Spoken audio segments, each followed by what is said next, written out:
Now we're just going to go over the systems of the body. This is a relatively quick review of the different organ systems that all work together to create a big, happy, functioning organism. The first one, the most superficial one on our body, is the integumentary system. Skin and its accessory stuff. This is the full external body covering, all of your outside skin, all of the skin inside your orifices, like inside of your mouth, inside of your nose, as well as the accessory structures. Your hair counts, your nails count. This has a ton of functions. This is the part of your body that really interacts the most intimately with the world. So it's got to do a lot of stuff. It's got to be able to pick up a lot of information. If it's interacting with the world most, it behooves your body to be able to pick up a lot of information. So there's tactile sensory information, there's pain sensory information, there's heat sensory information. It has a thermoregulatory mechanism, so it helps keep in heat by simply being an extra layer. There's a lot of blood vessels immediately deep to the epidermis, the outermost layer of your skin, that can dilate or constrict based on whether or not you need to be hotter or colder. It has sweat glands that will release liquid onto the surface of your skin that can evaporate and vaporize heat away from your body. It's protective. You've got lots and lots and lots and lots and lots of layers of cells on the surface of your body. The outermost ones are really rich in a protein called keratin. Keratin is a waterproofing protein. It makes your skin cells tough and shingly, helps repel water. You secrete oils onto your skin too that can help repel water. The amount of dead skin cells you have, the amount of oil, the amount of water you have, how much salt is in that water can also contribute to maintaining your skin's microbiome to help keep your skin healthy and keep infections from taking hold. Because you have a zillion layers of cells on the outside of your skin, you can afford to lose a bunch. And frankly, the outermost ones that are so filled with keratin are dead. You can't have a ton of keratin and still have room for a nucleus, as it turns out. So the more keratin you have, the more your nucleus is degraded. So you can afford to lose those. If you touch something, even gently, you're going to shed a bunch of skin cells when you touch that thing. And if you didn't have a bunch of layers, you would just bleed out every time you touch something. So your skin is arranged in such a way to really help you protect you from the environment. You have cells in your skin that protect you from UV radiation. That's another environmental protection mechanism. The sun's constantly blasting down UV light from the sun, and UV light is a very, very powerful kind of radiation that can manipulate your DNA. That should be clear that that's a bad thing. That can help cause cancers, cell death, things like that.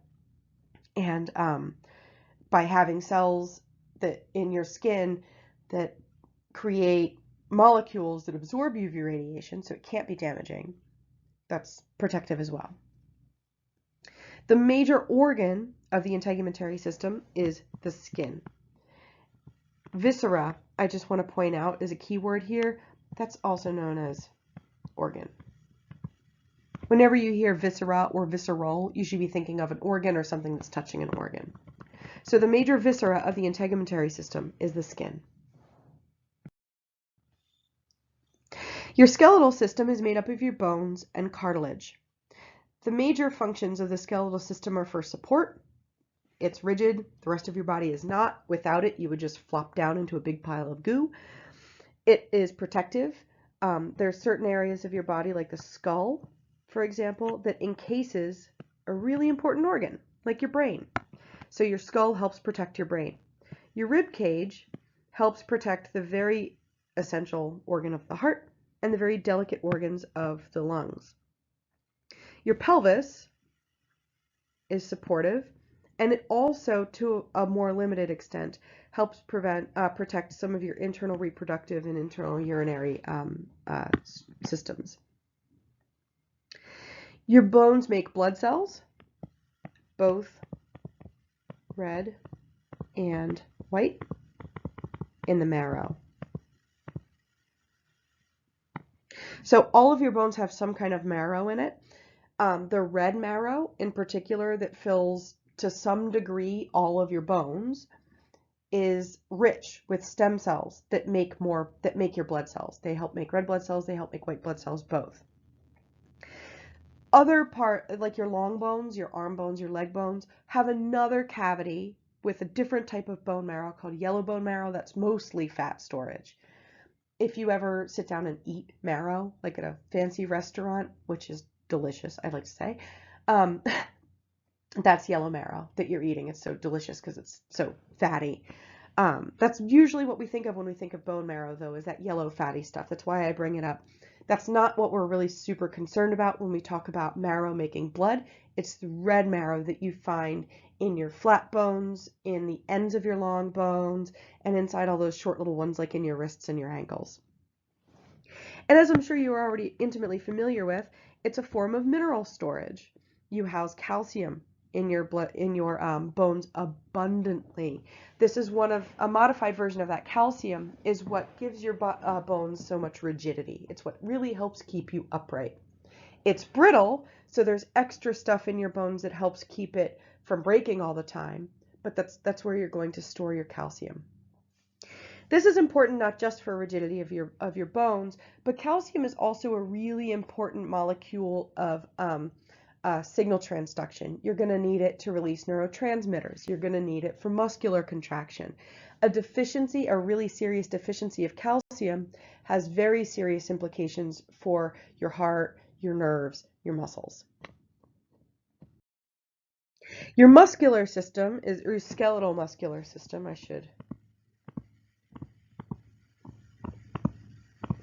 is really the better term, is responsible for movement, manipulation of the environment, thermoregulation, and movement of digestive contents and fluids. So I guess skeletal muscular is this stuff, and this is just plain muscular down here. So you're familiar with this part already. You move around the world by contracting muscles. Muscles are anchored onto bones, so bones are the rigid support structure that your muscles can use to pull against. If your muscle doesn't have something rigid to pull against, everything's just going to nothing's going to have very specific direction to it. You need something rigid to anchor it. You use it to manipulate your environment. When you pinch things, when you write, you're using your muscles to manipulate things. And as we mentioned before with homeostasis, your muscles help with thermoregulation. Your muscles, just as they are, consume huge amounts of energy just to kind of keep up a basic level of muscle tone, to not atrophy.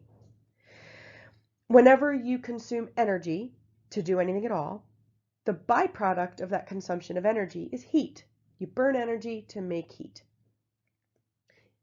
Whenever your muscles are working more, you're going to create more heat.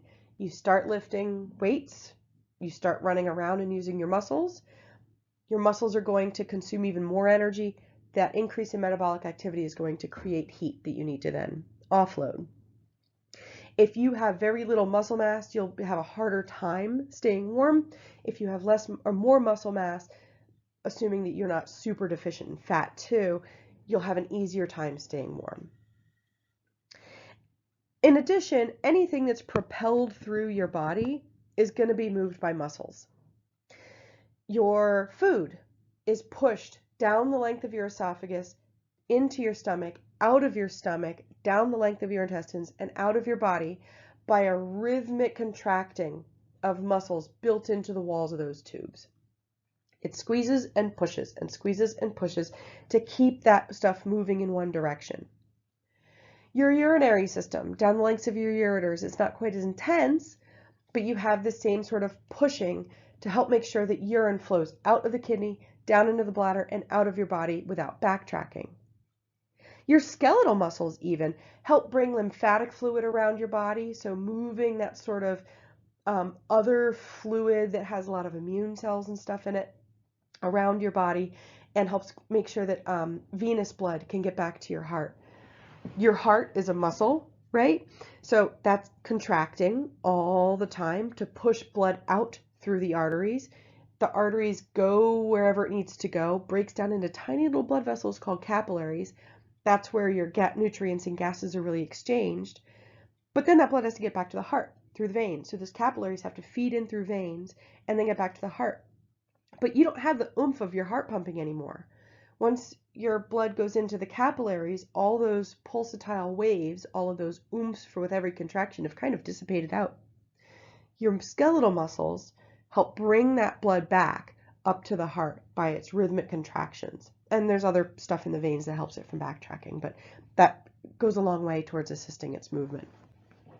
If you've ever sat on an airplane for a really long time, you're sitting pretty still, you're not moving for a long time. Gravity is also kind of playing a role here.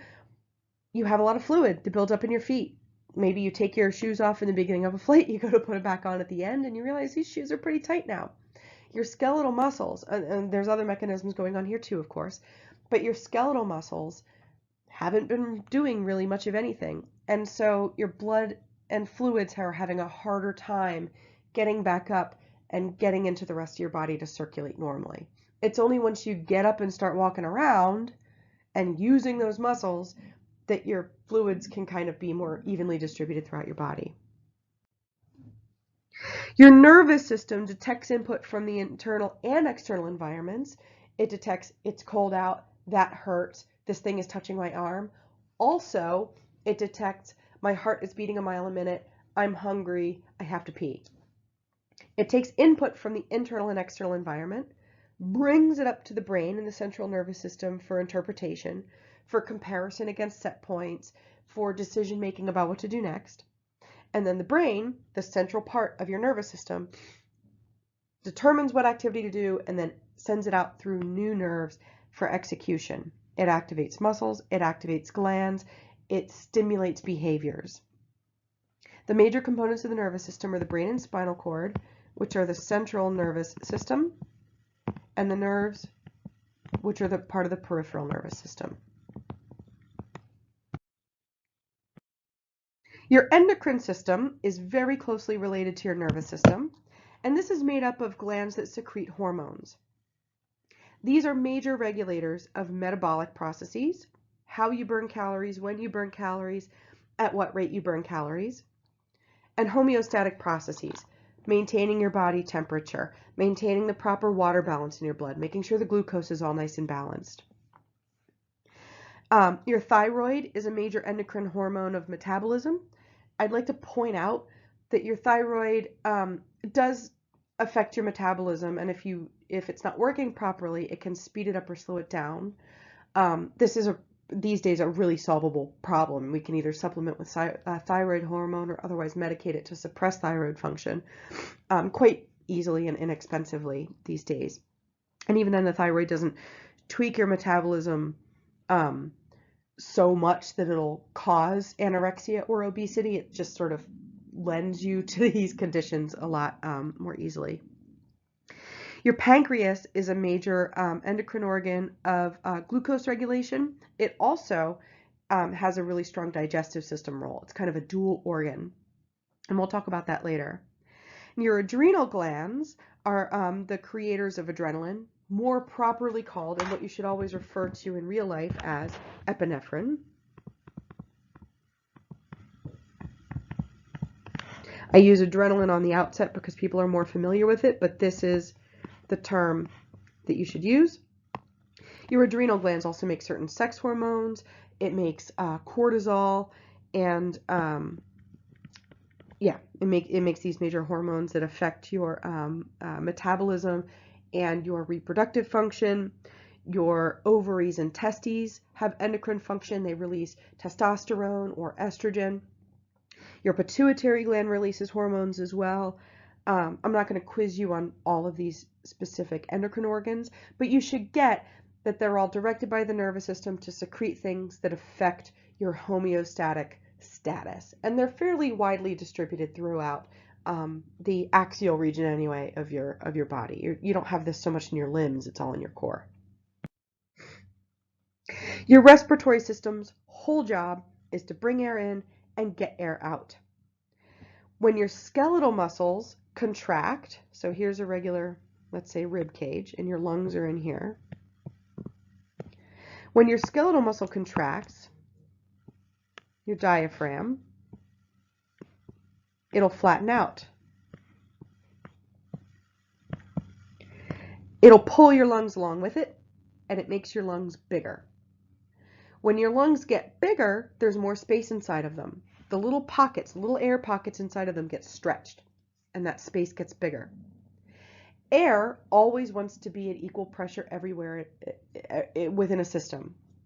So when those air pockets get bigger, air is pulled into your lungs from the outside environment. The pressure is higher on the outside of your body than in your alveoli, so that air gets pulled into the alveoli to equalize the pressure. When you exhale, and your diaphragm moves up, you have less space. The pressure inside of these alveoli gets higher than the outside environment, and the air is passively pushed out. You inhale oxygen when your skeletal muscle contracts and flattens, and the internal thoracic volume increases. You release carbon dioxide when your thoracic cavity decreases in volume. I want to point out that, again, your skeletal muscles are really doing this movement. Your lungs don't move. Your lungs have a membrane that's stuck to the outside of themselves, and then there's a membrane that's stuck to the inside of the walls of your body. Around your lungs, this is called pleura. You have, if this is your lung, you have a membrane that's attached to your lung called visceral pleura.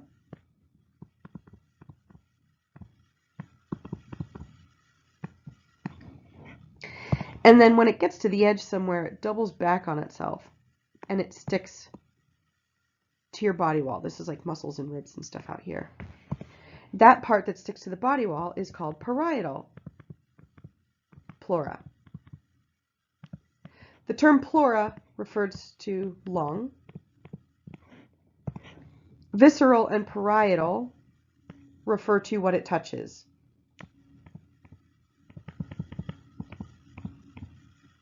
And these terms are used with other organ systems too. The visceral membrane touches the organ directly. The parietal membrane touches the body wall. So you have visceral pleura that touches the lung and parietal pleura that touches the body wall. You also have visceral peritoneum that touches your digestive system organs, and parietal peritoneum, which touches like the insides of your abdominal muscles.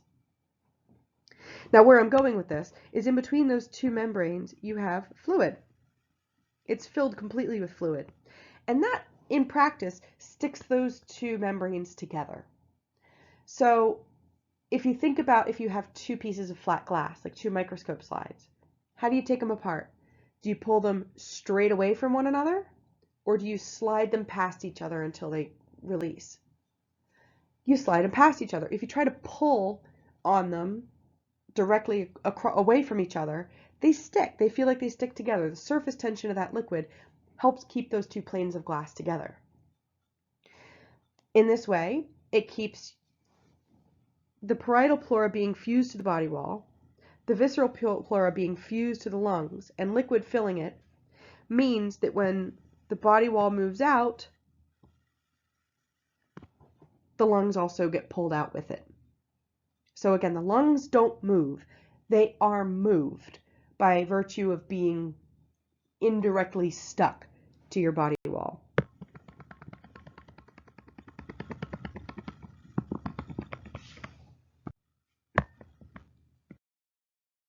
Your cardiovascular system includes the heart and the blood vessels. The major function of this is to transport blood. The major job of your lungs and your respiratory system was to get oxygen into your bloodstream, ultimately. So you bring it into the alveoli, and from there, that oxygen is able to diffuse directly into your bloodstream. There's only like a couple of cells between the air inside your lungs and the blood inside of your capillaries that are in the lungs. Very, very, very, very, very small, super permeable barrier. So your lungs inhale air, oxygen can diffuse into the bloodstream, and then your blood's job is to distribute that oxygen to all of the cells, all of which require oxygen for its basic metabolic needs. Cells will die without oxygen, at least our cells. They'll take that oxygen, they'll use it up to burn other fuel sources. Byproduct of burning those fuel sources is carbon dioxide. You got to get that out. So your cells are also going to dump that carbon dioxide into the bloodstream. It's going to go to the lungs just like everything else in those capillaries. And then once the pressures are inversed, when you start the exhalation process, that carbon dioxide can diffuse out into your alveoli and then out into the environment. Your blood also transports nutrients around your body. You eat a package of Sour Patch Kids, that sugar diffuses into your bloodstream. That sugar goes all over your body hopefully for your cells to use. Otherwise, it'll go to your liver, and your liver will turn it into, package it up for storage, either glycogen and then eventually fat. It also transports wastes. When your cells have other waste products, not just carbon dioxide, it'll dump those into the bloodstream as well. You need to get rid of those wastes, so your bloodstream is going to bring those wastes to the appropriate filtration sites around the body. The lymphatic system is a major highway for the immune system. It's also an alternate route for fluids to get back to the bloodstream. So, your heart, super anatomically correct, right? Sends blood to the body through arteries. Ultimately, those arteries will divide into arterioles and then eventually into capillaries. Capillaries is where all of your gas and nutrient and whatever exchange is really happening. The walls are super, super, super thin. Things can move across it really easily. It's going to offload a lot of stuff into the cells, and it'll also end up releasing fluid. This is actually not a great illustration. So here's your cells, and here's the capillary near it. So oxygen, nutrients, liquid is going to be able to diffuse into the cell from the bloodstream. There's two ways that your body can offload, that the cells can offload the fluid. You can put it directly into the veins, or some of it might end up getting passed into this alternate route for fluids. This is also where the liquid that sort of fills the space between the cells is going to end up going, is into the lymphatic system. Your immune system cells like to hang out and use your lymphatic system as a highway. It's otherwise fairly empty. They can move around really easily. These lymphatic vessels eventually do meet up with veins, and then the veins can help bring things back to the heart too. I know it sounds complicated. You'll learn more about this next semester. But think of it for now, alternate route for fluids to get back to the bloodstream, alternate route for your immune system, nice place for your immune system to be housed. So you have lymph nodes around your body, which are little like nubs of these lymphatic tubes where you have a lot of immune cells that like to just sort of live and hang out and monitor things. And it's a good way for a good place for your immune system to get around and defend yourself against pathogens. Your digestive system's job is to bring in food, use the good stuff, get rid of the bad stuff. So you're going to ingest food through your mouth. It'll go down into your esophagus. It'll go into your stomach where it'll get churned up and turned into something a little more usable. It'll go down into your small intestines, out into your large intestines, and then out of your body. The stomach's job is to give acid to the food, to churn it up, to make it into a kind of an easy to pass mush. When it leaves the stomach, so if this is the stomach, and then we're going into intestines here, stomach. Here it's going through the intestines. This sort of acidic, churny food stuff is going to be further manipulated by accessory organs of digestion. You have a liver right here, you have a gallbladder, and you have a pancreas, which hangs out kind of under and behind the bottom of the stomach. All of these things are going to secrete stuff into that food that helps it become more absorbable by your intestines. It breaks big fat globs down into little fat globs. It starts to break down proteins. It starts to break down sugars, things like that. You now have this sort of broken down, churned up food stuff that's going to go through your intestines, and your small intestines are going to absorb nutrients. This is really where you're taking in the bulk of your calories, your vitamins, your minerals, your carbs, your proteins, your fats. Your small intestines are super, super, super long. By the time that food has gone through your small intestines, there's really not much left. It's just this sort of wet waste product of whatever your body can't use. The goal of your large intestine is to absorb some of that fluid back. So your kidneys, as we sort of discussed with homeostasis, one of their jobs is to determine whether or not you should pee liquid or keep liquid. Your large intestine sort of does a similar-ish thing. It takes that liquidy feces now, and it pulls water out of it. Some of that water is going to go back into your blood, or that water is going to go back into your bloodstream, which is going to help replenish the osmotic balance of your bloodstream, the water content of your bloodstream. Also, it makes your feces more formed so that it's not just diarrhea all the time. Your urinary system filters the blood. It removes nitrogenous wastes and sends them for excretion. So stuff that ends up in your bloodstream that doesn't end up in your feces gets excreted mostly from your urinary system.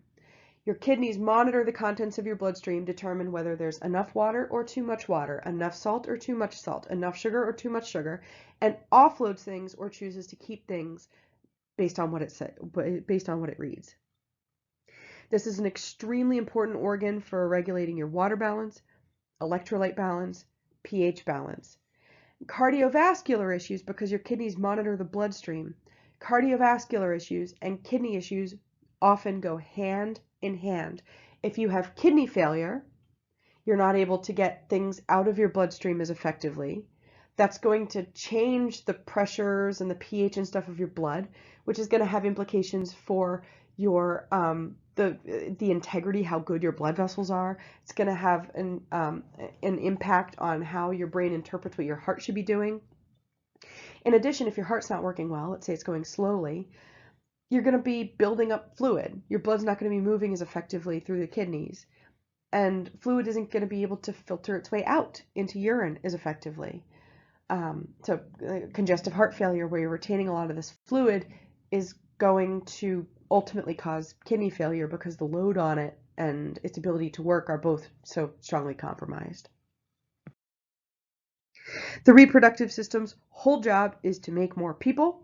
You each, whether you are biologically male or biologically female at birth, chromosomally, will determine what your role in that process is. The male reproductive system creates gametes with its gonads. Gonads are the sex organ that makes sex cells. We're not talking penis sex organ where it's doing that job, but it's what's making the sex cells. Gametes are the sex cells.